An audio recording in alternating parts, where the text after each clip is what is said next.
Welcome to this episode of the Million Dollar Mastermind.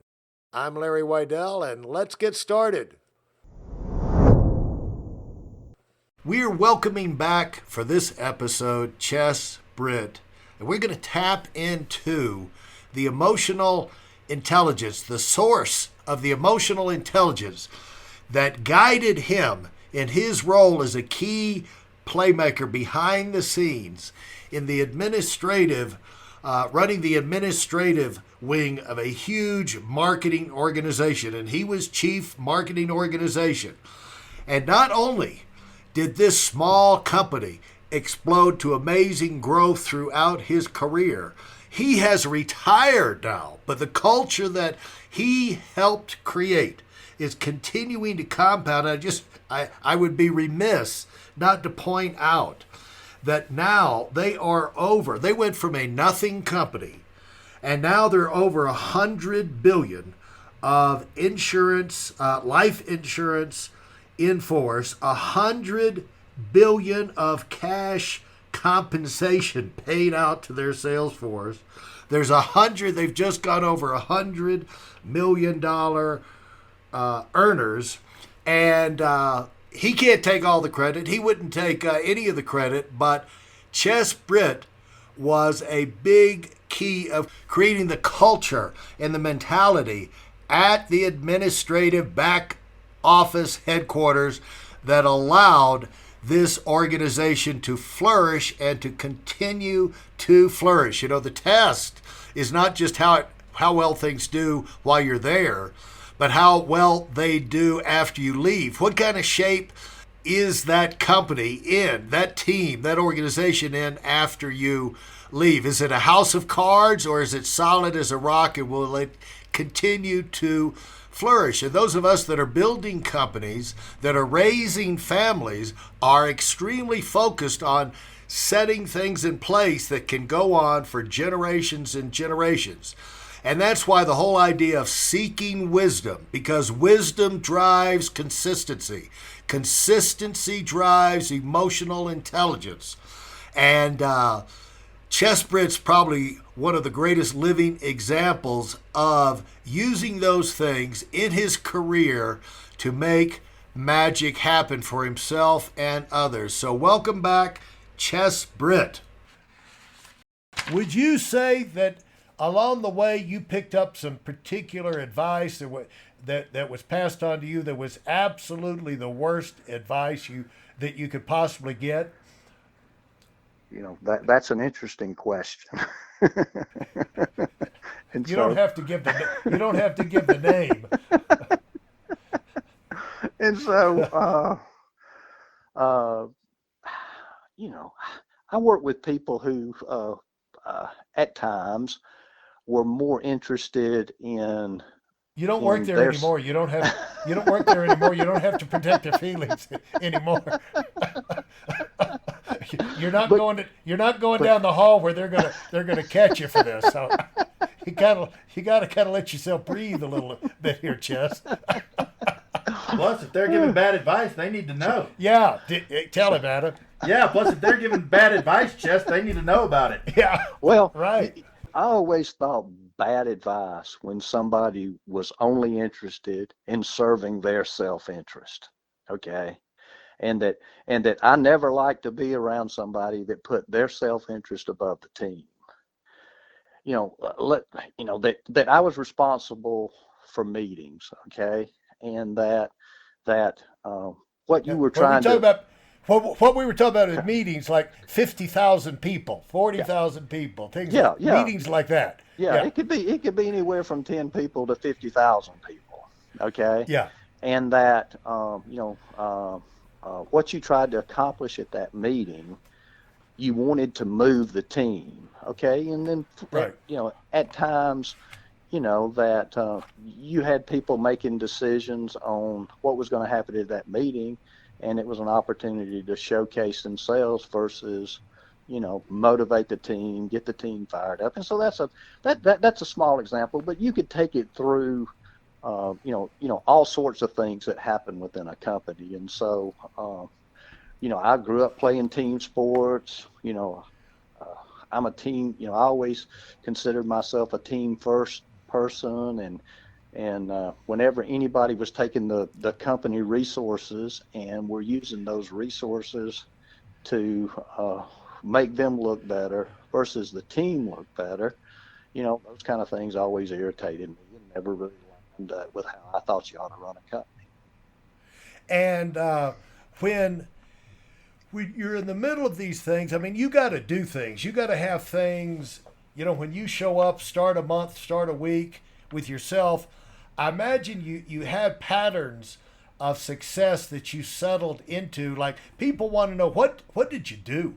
How did you, how did you get yourself that consistency, that performance, get in the position, climb the ladder, and then stay in there? They're all the same things, but like running teams, what would you be doing to make that thing happen? If you had a to-do list of, how organized were you about all of these different aspects and all these different jobs? I did like to make lists, okay? And so I always liked to have on my list the things that had to be done. I had another list that was the things I needed to think about and decide whether or not we needed to do these things. But the most important thing that I did that I think really helped me was, I knew the mornings were my best time of the day. Okay.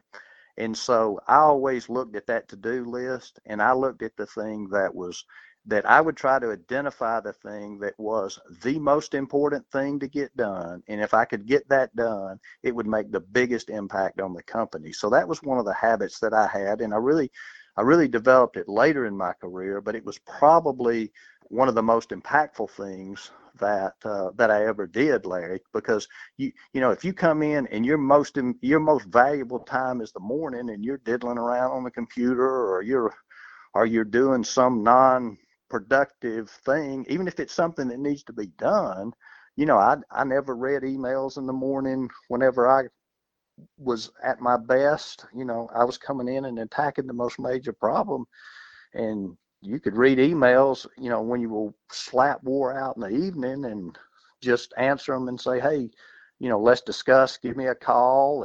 And so I think you got to be smart about how you use your time, and you better attack the thing that's going to get you the biggest results, and not spend all your time on things that don't matter. That was one of the things that always, if you had people that you work for or you work with who were spending all of their time on things that didn't matter, that just drive me crazy. Well, there's a lot of this comes, of finding answers that work for you come from your title, like seeking to be wise. You're not saying you're wise. You're seeking wisdom. And I also, at a young age, when I turned 21, that story that we were talking earlier today about Solomon, and he was given the choice of all the things in the world he could have, and he asked for wisdom. And I actually did that. That was my focus when I was 21 years old. That kind of came, and that informed. I won't talk about it, but that informed a lot of my decisions and a lot at that age. And you get presents and everything when you're 21 years old, and people, if you got family and friends, and so no matter what do you do with those things? Do you run out and party and have a good time, or do you invest those things and thinking about your future? But right from the beginning, I had that same thought in my mind. So this idea of focusing on wisdom will pay off in every area of your life.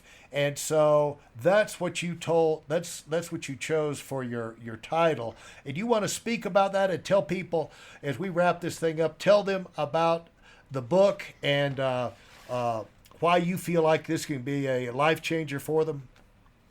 Yeah, and so Larry, I really do believe that my edge wasn't that I was the smartest guy in the room.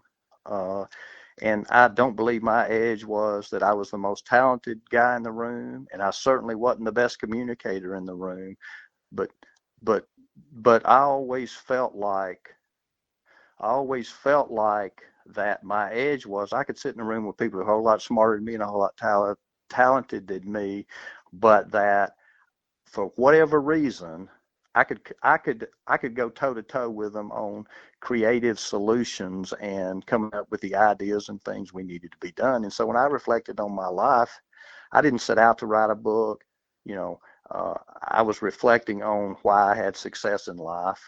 And when I reflected back on it, I came to the conclusion because I always sought wisdom and always sought to figure out what was the best decision to make, and always tried to understand what my actions and how it impacted others. Now, I didn't, I made every mistake known to man, but at the end of the day, I always learned from my mistakes and tried to get better. So I did, in fact, I just sat down one morning and started putting some thoughts down in a handwritten form, and it led to a book. And I believe that if you read the book's not to tell you how to live, it's not to tell you what to believe, but it's to give you things to think about. And I do believe what you said earlier, Larry. It's not. I didn't write about the things. I've read 1,000 books plus in my life, and I didn't write about the things that that other people said you needed to go do. If it wasn't something that I had tested in my life and I'd read benefits about it, I didn't write about it. And every one of the topics that I cover, I tell the little story that actually got me to work on whether or not I thought this was a belief I wanted to live by. And so I really do, Larry. I'm getting positive feedback on the book. I'm super encouraged by that. People who know me are saying positive things about the book, and the people from the outside who don't know me, so far the reviews that I've read have all been positive. And so what I want to do, it's not about selling books so much. I do believe there's a message in the book that's a good positive message, and that it can help others live a better life. And so I'd encourage folks to buy the book and share it with others. And hopefully the lessons that I've learned will help you learn what life's teaching you. Yeah, I'm glad you wrote the book. I want more books to be written, from people who actually know what they're talking about. It's glutted out there with people who kind of know what they're talking about. They can make it sound like they know what they're talking about, but they have no clue what they're talking about. And you got people on the way up can't tell the difference. And so that's the reason for the podcast. That's the reason I wrote my book, Serial Winner. And I just want more and more of books, because folks, it's a pain in the butt to write a book. I'll tell you, and you don't make any money writing a book. If any of y'all are stupid enough to think I'm gonna write a book and make millions, you better go out and commit some kind of heinous crime before you do it. No, that is the truth.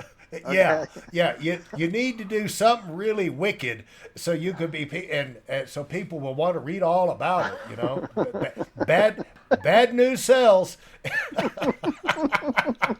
So you better let yourself go right down the toilet and do something wicked, and then if you write your book, if you want to make money at it, and it probably won't do you any good because you'll probably be in prison.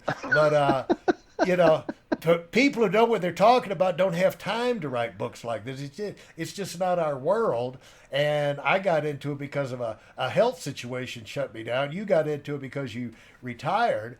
And by the way, I bounced back from the health problem, but it was only a 12-year delay. The thing is, you take advantage, you write these things, but the success of our country depends on the operating principles in the heads of the people that are moving up the ladder now. And it's important that they got some wisdom as their operating principles. So let's wrap this thing up. You want to, Adam? Do you want to give a final word? Yeah, Chess, great for you to be on today, man. You made some giant starting at the bottom, going to the top. It's a great book for a lot of people to read, a lot of insight. A lot of times people aren't, this time of the year with everything going on, a lot of free time for a lot of people at home to be reading books. This is definitely a good one to get. And we appreciate you putting that down and being on, because people need to hear, like you said, from people that have actually lived a successful life to learn from their mistakes. Thank you, Adam. And what I heard, Adam, from the book is that the things you need to know that can make a difference. You don't have to have 1,000 things in your head, but if you just got, right off the bat, seek to be a person of influence.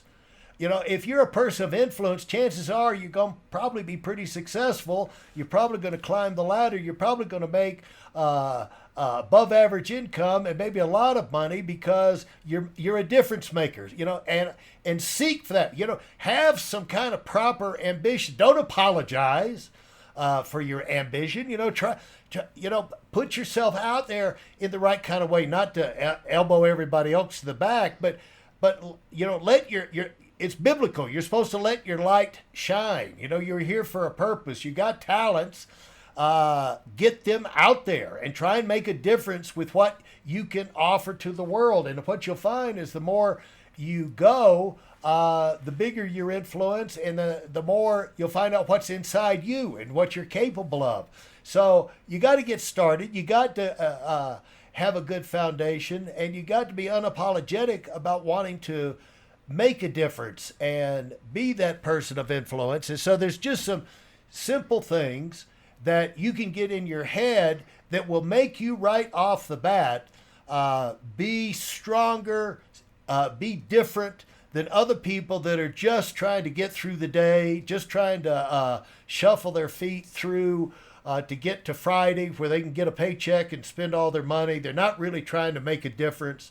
They're not really thinking long term. These are the kind of thoughts that can make you stand out. And so, Chess, I want to give you the final word here to leave people with.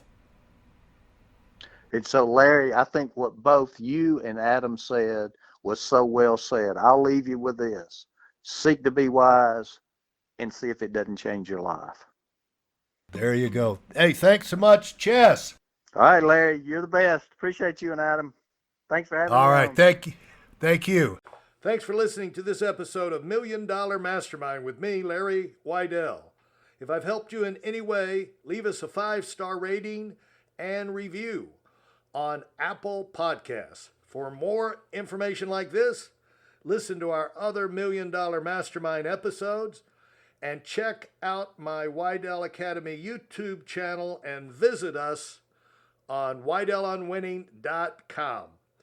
I'm the $1 Million Mastermind, and until next time, go, go, go.